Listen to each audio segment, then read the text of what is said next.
Here is a classic 8-bar blues with a 1-6-2-5-1 turnaround. I called it Worried Blues. Robin Ford did a really nice version of this classic tune that's by Maceo Merriweather from the 40s. And Clapton does this, but he treats it as a regular old 8-bar blues. And what Robin did, and a lot of people did subsequently after that, like McErlain does a great version of this tune, and where they do a 1-6-2-5-1. And so we're in a C blues. So our chords on the standard blues would be C, right, to F7. Right, that's 1, 4, and then my 5 would be G7. So let's just talk about that for a second. We've got the 1, C9 or C7, to my 4, which is F7. Then we're going to go to a F sharp diminished 7th chord, often called a sharp 4 diminished chord. Well, how do you play an F sharp diminished? Well, if you play an F bar chord, your standard F bar chord, and you just sharp your root, that's going to give you F sharp diminished 7. A little trick on a diminished 7th chord is you can move the chord up in minor thirds, so every 1 1/2 steps. Add some nice tension, so like the tie to the train tracks, right? All right, so you can do that. So the 1-6-2-5, so I'm in the key of C, so C is my 1 chord. So C, D, E, F, G, A is my 6, C, D, D is my 2, and 5 is G. And I can play them straight, and I can play them all as dominant 7th chords.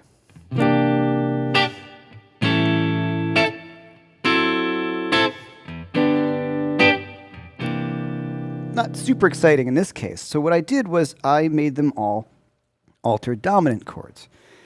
So we all know the Hendrix chord pretty much, right? You know, Purple Haze. But if we want to bring this up, so we have the C7 is going to be my first one. So I played a C13 chord. So look at this shape. This is money in the bank, guys. We don't need to know too much to do this.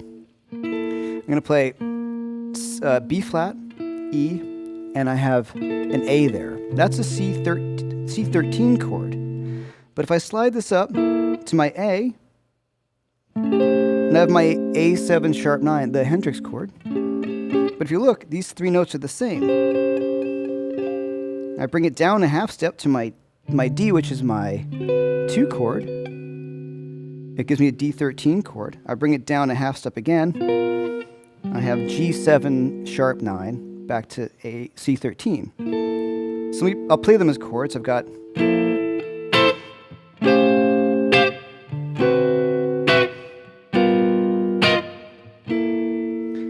that's the change.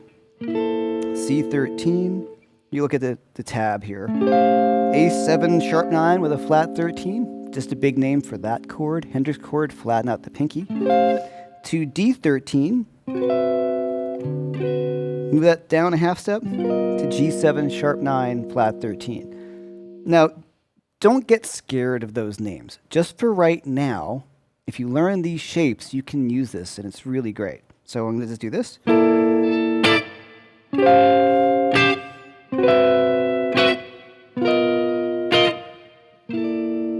Or end on a C13. So in time, 1, 2, 3, 4, 3, 3.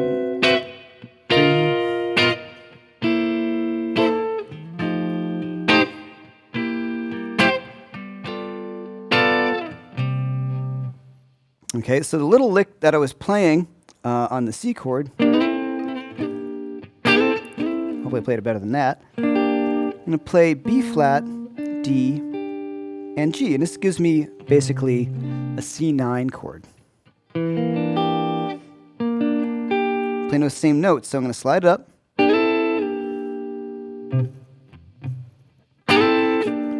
Now my 4 chord, sharp 4 diminished, C13.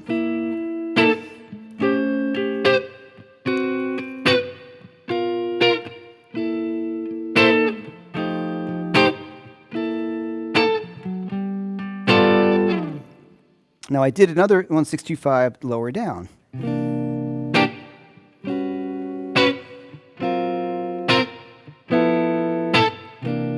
I can use that same exact idea and experiment with that too. That same shape. Oh, sorry.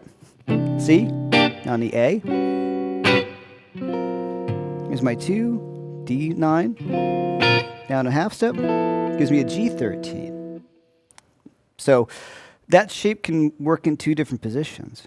Now the other thing I added, and I did a little more altered sounds, I went C9 to A7 with a flat 9 and a flat 13, to the D7, sharp 9, flat 13, and then I went,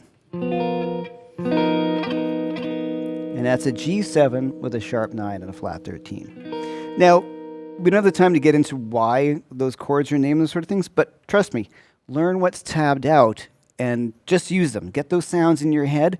I just wanted to throw this at you to introduce you to these sort of chords, because I remember hearing them in many tunes. You hear them in B.B. King's stuff too. Anything that's a little more advanced, I would say.